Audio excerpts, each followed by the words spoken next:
dia para todos. Nem preciso dizer da profunda satisfação em participar de um congresso espírita nas Alterosas, em Minas Gerais. Promovido por esse órgão federativo, Aliança Municipal Espírita de Belo Horizonte, que eu cumprimento na pessoa do seu presidente, nosso amigo Itamar, e a toda a equipe, vice-presidente, coordenador do Congresso, Robatino, a União Espírita Mineira aqui representada, pela nossa querida amiga, porque é um momento muito especial para o movimento espírita de Minas Gerais, uma iniciativa como essa. Os corações mineiros que militam na seara espírita há muito ansiavam por uma oportunidade de se reunirem, se abraçarem, se encontrarem, porque essa é a função de um congresso. É onde nós renovamos ideias, valores, trocamos experiências e, por que não, temos a oportunidade de vibrar uns pelos outros e demonstrar o nosso amor, o nosso afeto, as marcas do Cristo, que são sempre o amor. Nossa fala singela sobre a terapia do amor está toda baseada no capítulo 14 do livro Jesus no Lar, psicografado por Francisco Cândido Xavier, ditado pelo espírito Néio Lúcio. Conta-nos Néio Lúcio que os apóstolos estavam reunidos com Jesus na casa de Simão Pedro e comentavam sobre as glórias do saber, a importância da sabedoria, do conhecimento, para que o Espírito adentre nos desígnios da providência divina.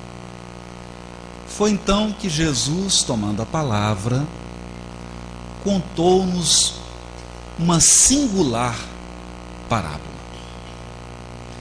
Disse que um homem dedicado ao aprimoramento intelectual decidiu subir os vastos montes que conduzem à sabedoria. Dedicado, perseverante, disciplinado e atento, utilizou todas as forças e energias de que possuía para essa empreitada desafiadora.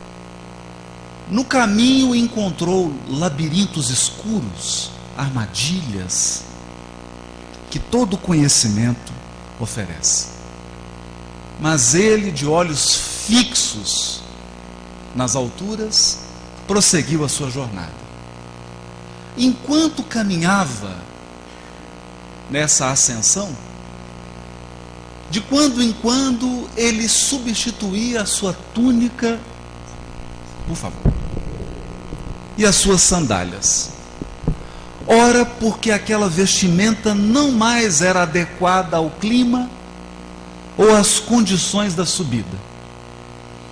Então ele se desfazia à medida que avançava, trocava roupagens, trocava os instrumentos e avançava.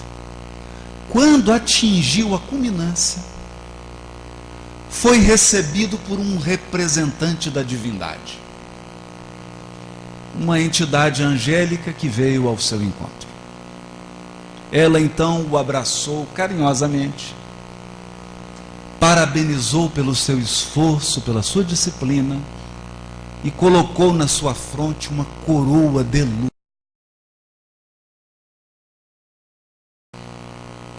O discípulo então, feliz e emocionado, rogou que pudesse adentrar nas vastas regiões do mundo superior, rumo ao Pai Celestial. A entidade angélica, no entanto, ponderou que ele ainda não poderia avançar portas adentro das esferas celestiais. Era necessário ainda a conclusão da tarefa. Necessitava o discípulo regressar por onde subiu, descendo pelos caminhos áridos, observando e anotando todo o percurso vencido.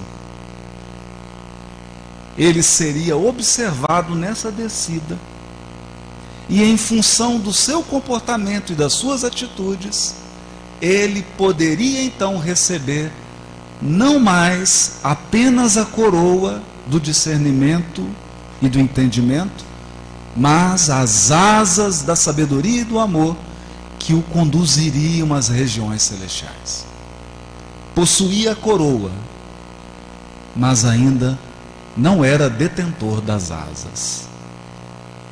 O discípulo então regressa pelos mesmos caminhos percorridos. Agora ele se impressiona,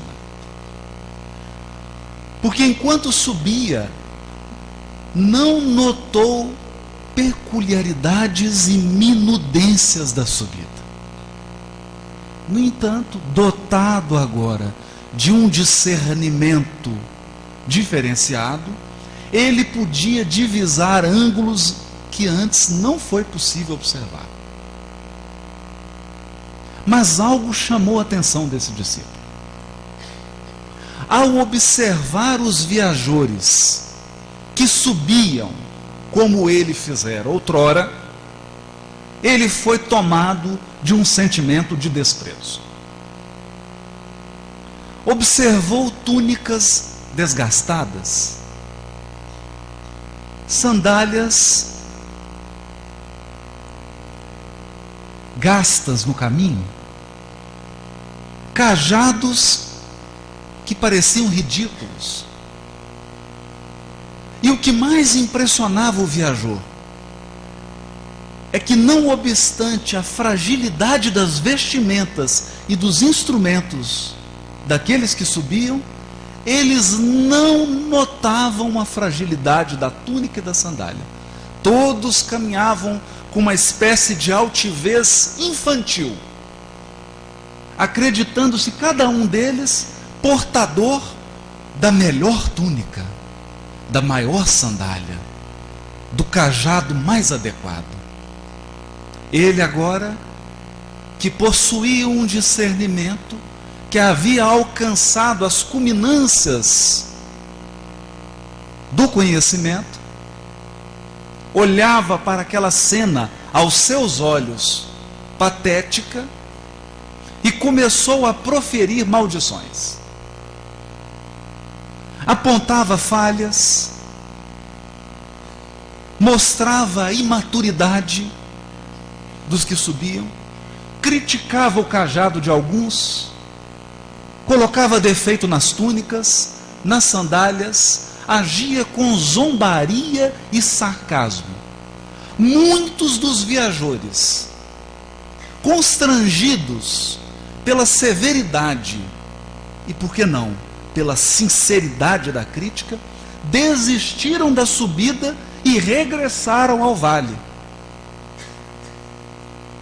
sendo assim desestimulados do processo de ascensão. Depois de descer até o ponto inicial do monte, distribuindo críticas, censuras e maldições, mas lá chegando encontra o anjo em prantos. E a entidade angélica olha consternada para aquele discípulo, e ele então fica confuso. E a entidade diz a ele: você não entendeu. Ao regressar pelos caminhos que você percorreu, apontou o dedo e criticou os instrumentos dos viajores que subiam, como você um dia subiu. Destacou a fragilidade das mesmas túnicas que você utilizou. Apontou vícios nas mesmas sandálias que um dia você calçou. Sem perceber que esses instrumentos, embora a sua fragilidade, embora a sua imperfeição, foram os responsáveis pela sua chegada às culminâncias desse monte.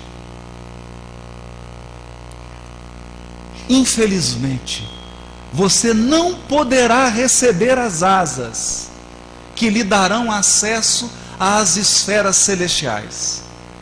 Chegou perto do pórtico da sabedoria, mas não poderá adentrar. Porque nesses terrenos celestes só entram aqueles que compreenderam que o detentor do conhecimento é o maior responsável por ajudar os que seguem a marcha. Você precisa desenvolver compaixão, entendimento, misericórdia, sentimento, porque sem o amor não receberá as asas que tornarão possível a entrada nos locais que você almeja. Concluída a parábola, o mestre, imprimindo significativa ênfase às palavras, terminou. Há muitas almas na terra ostentando a luminosa coroa da ciência, mas de coração adormecido na impiedade, salientando-se no sarcasmo pueril e na censura indébita, envenenadas pela incompreensão, exigentes e cruéis, fulminam os companheiros mais fracos no entendimento ou na cultura, em vez de estender-lhes as mãos fraternais, reconhecendo que também já foram assim, tateantes e imperfeitos. Tateantes e imperfeitos. Enquanto, porém, não se decidirem a ajudar o irmão menos esclarecido e menos afortunado, acolhendo-o no próprio espírito, com sinceridade e devotamento, não receberão as asas com que lhes será lícito partir na direção do céu. Essa é a parábola do capítulo 14 do livro Jesus no Lar. E é a base com a qual desenvolvemos as nossas ligeiras reflexões de abertura desse primeiro congresso, cujo tema é o amor. É fácil, quando refletimos sobre o tema amor, repetirmos frases que se tornaram jargões, ou adentrarmos numa linha de raciocínio já desgastada pelas múltiplas vezes que foram ditas. Hoje, todos nós aqui presentes, há uma reflexão em torno dessa mensagem. Toda criatura humana é capaz de amar os seus. Amar aqueles que concordam conosco. Amar aqueles que nos apoiam, que estão ao nosso lado, que concordam conosco, que caminham na mesma direção, que fazem parte da nossa família sanguínea, que têm o nosso sobrenome, ou que vieram do ventre,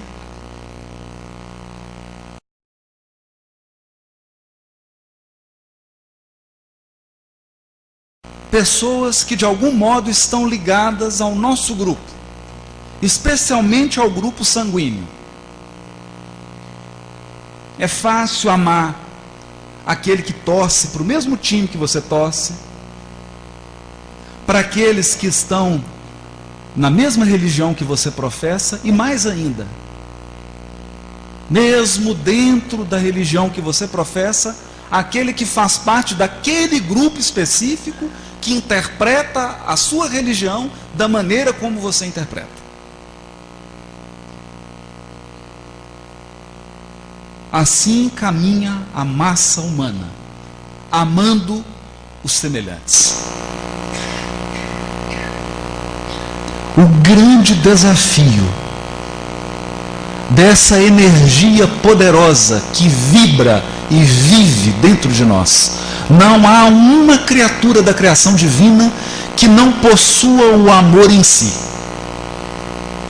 O amor é a força divina animando todos os seres e coisas da obra divina. Mas o grande desafio do amor é, primeiro, compreender a diferença. Compreender a diferença como expressão do processo evolutivo. Aquele que lhe parece hoje tateante é um retrato de quem você foi ontem. Aquele que lhe parece ignorante é uma amostra do degrau que um dia você pisou. Aquele que nos parece um representante da maldade e da crueldade é uma imagem de quem nós fomos um dia. Porque a evolução é um vasto caminho ascensional rumo a Deus. Não estamos no mesmo degrau evolutivo. Cada um de nós está num patamar diferente. Possui experiências diversas. Avançou mais ou menos. Todos os seres da criação, se olharem para o alto, verão outros seres em níveis superiores. E se olharem abaixo, verão outros corações rumando na direção em que se encontram. É a grande escada visualizada pelo patriarca Jacó. A grande escada de Jacó. Os seres humanos não estão numa planície, eles estão numa vasta escadaria. Uns enxergam mais, porque estão em degraus superiores. Outros enxergam menos, mas sobem. E o primeiro impulso de quem atingiu um degrau acima é desvalorizar os degraus abaixo. Expressando nessa atitude uma ingratidão onde estamos hoje. É assim que muitas vezes, numa altivez pueril, infantil, nós olhamos para corações que professam outras crenças religiosas e zombamos de práticas, zombamos de ideias, zombamos de crenças, sem perceber que se estamos hoje no patamar que estamos, é porque um dia usamos essas mesmas túnicas. Um dia calçamos essas mesmas sandálias.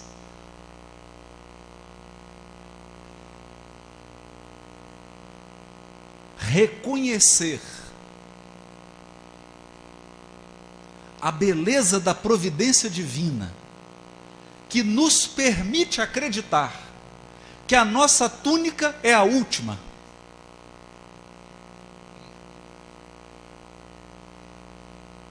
Com a grandeza da providência divina, que nos permite confiar que a nossa sandália é a mais adequada. Por quê? Porque ela de fato é, para o degrau em que estagiamos. O amor, então, o amor, no fundo, é compreensão de que não importa a túnica e a sandália que você utiliza atualmente. O mais importante é se você está ou não subindo. Porque o que o anjo dessa parábola mais pediu ao discípulo candidato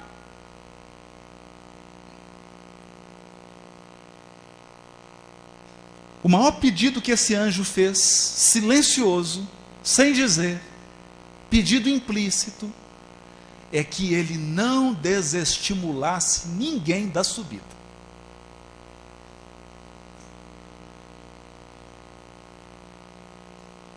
É assim, nessa atitude pedida pelo anjo, que nós encontramos a essência do amor ensinado por Jesus. O amor de Jesus. Não é o amor piegas dos filmes. O amor de Jesus é uma força poderosa que respeita as criaturas no degrau onde elas se encontram, mas as estimula a darem um passo adiante. Um passo adiante. Esse é o amor do Cristo. Essa é a terapia do amor do Cristo. Jesus sempre, através do seu pensamento espiritual que cobre a vasta terra, toda ela, sempre se aproxima da nossa intimidade mental com o seguinte pedido: meu filho, minha filha, mais um passo, mais um, mais um, não 10, não 20, um passo.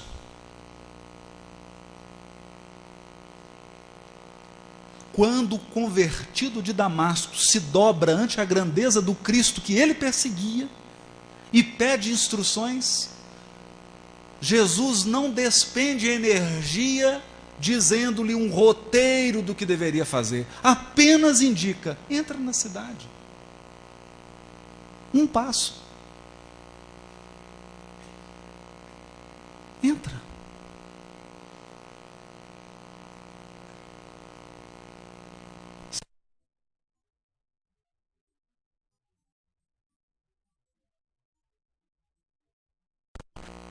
E naquele momento, 3 dias depois, que era o seu futuro prisioneiro, o homem a quem ele perseguia, essa era a primeira instrução. Esse era o primeiro ensino. Era a primeira terapia para o violento defensor de Deus, Saulo de Tarso. Era o primeiro passo da terapia do amor em que Jesus começava a lhe ensinar: se você quer servir a Deus, abandone a violência e entenda a lei de cooperação. Cada um de nós tem um papel, cada um de nós tem uma função a desenvolver na seara, ninguém fará só. E aqueles que você talvez considere os mais incapacitados, serão talvez pelas mãos deles que o Cristo abrirá seus olhos. Primeira lição. Um passo. E assim, na história do convertido de Damasco, dia após dia, um passo.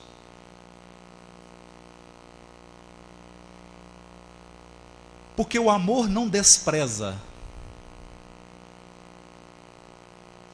No capítulo 30 do livro Pensamento e Vida,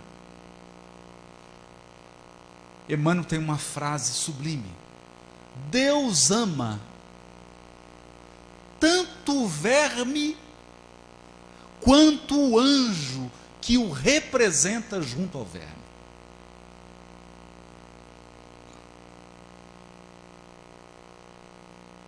E agora sabemos, com as bênçãos do Consolador prometido, porque esse é um amor maduro. Emmanuel não está dizendo que o verme é igual ao anjo, ou que o anjo é um verme. Não é isso. Não é esse amor pueril que Jesus veio ensinar. O que Emmanuel quer dizer é que o que separa o verme do anjo é o tempo e a jornada.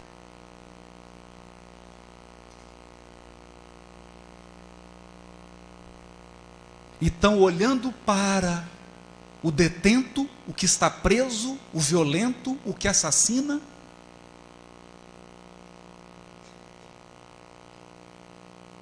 e para aquele que já compreendeu a lição do Cristo, há apenas degraus.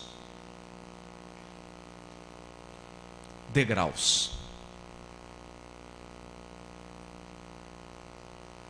Que ele terá de subir. Não se trata de um amor piegas que endossa o estacionamento. Trata-se de um amor dinâmico que estimula a subida, compreendendo a diversidade.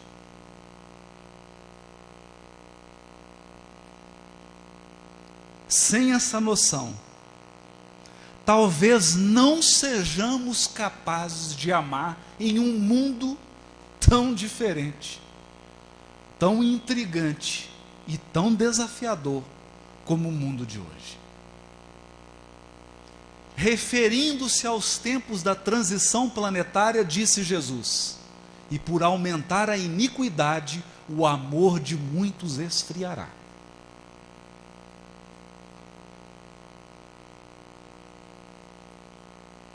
É preciso então equipar o nosso amor cristão dessas lições sublimes da evolução espiritual. Ninguém que subiu despreza quem está subindo.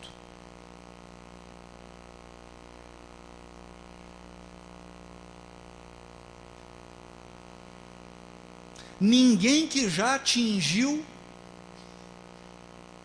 aponta limitações e vícios nos instrumentos que servem.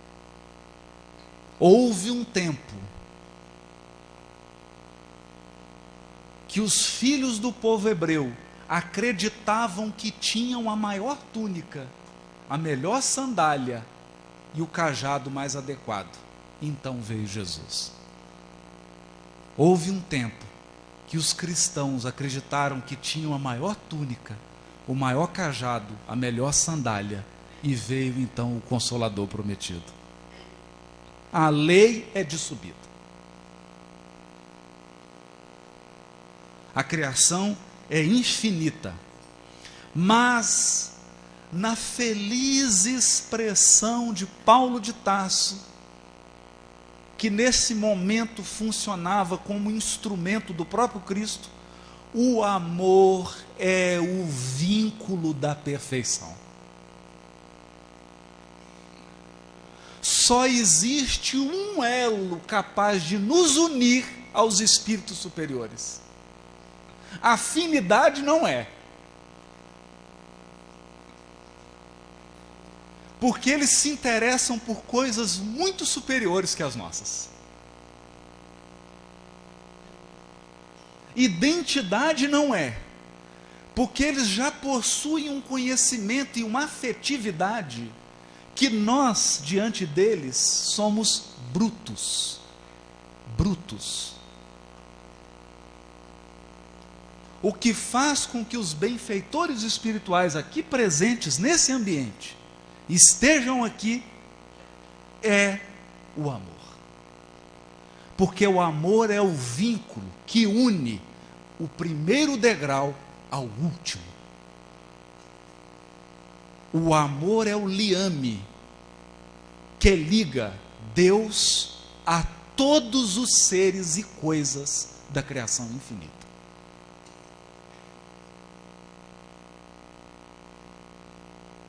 Não se trata de colocar lentes cor-de-rosas para ver o mundo. Trata-se de ver as pessoas como elas são e ver o mundo como ele é. Mas não nos enganemos.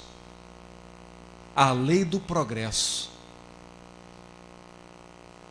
é um determinismo divino. Todos iremos progredir. E quem mais subiu, compreende, é o que mais ama e é o que mais serve. Porque o Criador, o Todo-Poderoso, o Todo-Sábio, onisciente, onipresente, não está num trono, mas serve incessantemente a todos os seus filhos. O maior servidor é o próprio Deus, indicando-nos que a compreensão e o amor podem vencer aquilo que a inteligência sonha e não alcança. A terapia do amor é a terapia da subida do aperfeiçoamento. Forças iguais ou superiores àquelas que nos sugam são aquelas que nos atraem às alturas. Porque se ao nosso redor estão espíritos que compactuam conosco nos nossos equívocos, acima de nós há corações avalizando a nossa encarnação, há corações apostando na nossa vitória, há corações atuando e atraindo nossa inteligência e nosso coração, porque anseiam em receber mais um habitante dos pátios celestiais. E assim, o amor unifica a tudo e a todos. Unifica por uma razão muito simples.